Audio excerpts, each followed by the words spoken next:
lods, ito pala yung huli natin ngayon mga lods. Ang araw ngayon mga lods, Huwebes. Ito na yung huli natin mga lods.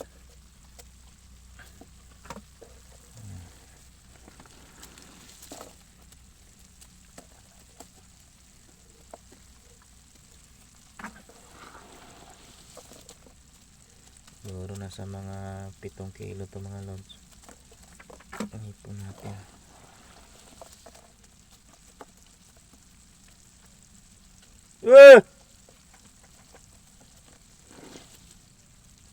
Wow!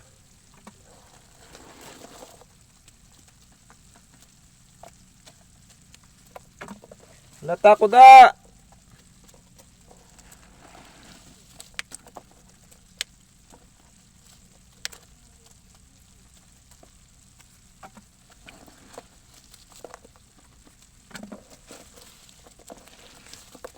Kuha natin mga lods yung yung patay. Kasi pagka hindi mo kinuha to yung iba, madali ring mamatay.